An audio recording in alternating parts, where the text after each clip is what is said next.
আমাদের নারী ইস্যুতে, এখানে বোনেরা আছেন তোমরা, নারী ইস্যুতে ছাত্র শিবিরকে এক ধরনের বিদ্বেষপূর্ণ হিসেবে উপস্থাপন করা হয়। ছাত্র শিবির নারী বিদ্বেষী, অথবা ছাত্র শিবির জোর করে কাউকে বোরকা পরিয়ে দিবে, এ ধরনের বিভিন্ন প্রোপাগান্ডা আমাদের বিরুদ্ধে বলা হয়।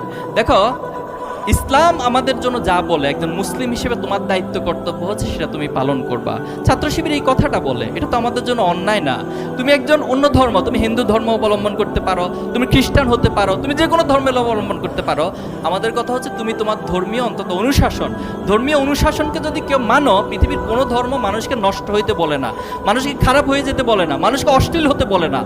তুমি অন্তত সেই বেসিক প্রিন্সিপালগুলোকে ফলো করো। আমরা এই কথাগুলো বলো। তো এই নারীর ক্ষেত্রে যদি তুমি তাকাও, যে জাহিলিয়াতের যে সময় ছিল, আল্লাহ সাল্লাল্লাহু সাল্লাম যখন দুনিয়াতে এসেছেন, তখন নারীরা ছিল সবচেয়ে ঘৃণিত একটা বস্তুর মতো, তাদেরকে বিবেচনা করা হতো। তুমি ইতিহাসগুলো পড়ে দেখিও। এবং নারী সন্তান যদি কোনো পিতামাতা জন্মগ্রহণ করতো, অর্থাৎ সেই পিতামাতা সেই নারী সন্তানকে জীবিত হত্যা করতো, জীবিত মাটির মধ্যে পুঁতে ফেলতো, এতটা তারা লজ্জাবোধ করো নারীদেরকে নিয়ে। অথচ ইসলাম এসে সে নারীকে সবচেয়ে সম্মানের আসনে আসীন করেছেন। তুমি এই হাদিসটা পাবা যে আল্লাহ রাসূলুল্লাহ সাল্লাল্লাহু আলাইহি ওয়াসাল্লামকে একবার জিজ্ঞেস করা হলো যে, আল্লাহ রাসূল, পৃথিবীতে যদি সম্মানের দিক থেকে আমি কাউকে সম্মান করতে হয়, তাহলে সবচেয়ে বেশি সম্মান পাওয়ার হকদার কে?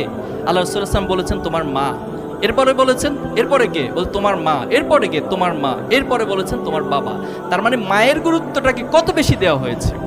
এবং তুমি এই রিসার্চ, এই গবেষণা পাবা যে অনেকগুলো গবেষণাদের উঠে এসেছে, একজন মা যখন তার সন্তানকে ভূমিষ্ঠ হয়, সে ভূমিষ্ঠ হওয়ার সময় যে কষ্ট ফিল করে, একজন জীবিত মানুষের সবগুলো হাড়কে যদি তুমি জীবিত অবস্থা ভেঙে ফেলো একসাথে, যে পরিমাণ কষ্ট ব্যথা পায় একজন মা তার সন্তানকে ভূমিষ্ঠ গর্ভে ধারণের মধ্য দিয়ে, তার চেয়ে কয়েক গুণ বেশি কষ্ট অনুভব করে। তাহলে আমাদের এই মায়ের প্রতি সম্মান, শ্রদ্ধা, এটা ইসলাম যেভাবে প্রমোট করেছে ছাত্র শিবির ঠিক সেভাবে করেই নারীদেরকে সম্মান এবং শ্রদ্ধা